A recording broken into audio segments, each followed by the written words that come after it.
When you had that third failure in a row, did you think, I need to pack this in? Never. Why not? I don't ever give up. I mean, I'd have to be dead or completely incapacitated. How close to death did you come? Within single-digit weeks. 22 hours a day, or like what? How many I hours? was working, yeah, so 7 days a week, sleeping in the factory. I worked everywhere from I worked in the paint shop, general assembly, body shop. You ever worry about yourself imploding? Like it's just too much? Absolutely. No one should put this many hours into work. This is not good. In the last 12 years, I've only tried to take a week off twice. The first time I took a week off, the Orbital Sciences rocket exploded, and Richard Branson's rocket exploded in that same week. Second time I took a week off, my rocket exploded. The lesson here is don't take a week off. Okay, I think I feel fear quite strongly. So it's not as though I just have the absence of fear. I feel it quite strongly. But there are just times when something is important enough, you believe in it enough, that you do it in spite of fear. So speaking of important things, like people shouldn't think people shouldn't think, well, I feel fear about this and therefore I shouldn't do it. It's normal to feel fear. Like there'd have to be something mentally wrong if you didn't feel fear.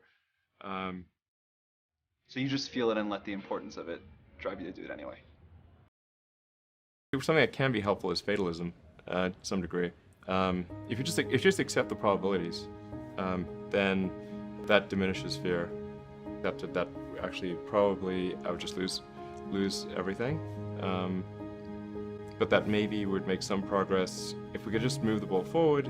Even if we died, maybe some other company could pick up the baton and keep moving it forward. Creating a company is almost like having a child. So it's sort of like, how do you say your child should not have food? So once you have the company, you have to feed it and nurse it and take care of it, even if it ruins you. Yeah. But suppose there were some tough times in 2008, end of 2008. How did you get through that period of crisis? Yeah. Can we just break for a second? Sure, of course. Yeah. I certainly didn't expect to be for any of these things to happen, honestly. Yeah. I just knew I knew I wanted to be involved in technology, and in fact, the only reason I started a company back in '95, an internet company, was because I couldn't get it. There were only a few internet companies, and I couldn't get a job at any of them. So I tried to get a job at Netscape, and sent my resume in and tried hanging out in the lobby, but I was too shy to talk to anyone. And then I was like, okay, well, I guess I'll have to start a company because I can't get a job anywhere. There's no need even to have a college degree at all, or even high school. I mean, if somebody graduated from a great university, that may be an indication that they will be capable of great things, but it's not necessarily the case. If you look at, say, people like Bill Gates or Larry Ellison, Steve Jobs, these guys didn't graduate from college. But if you had a chance to hire them, of course, that would be a good idea.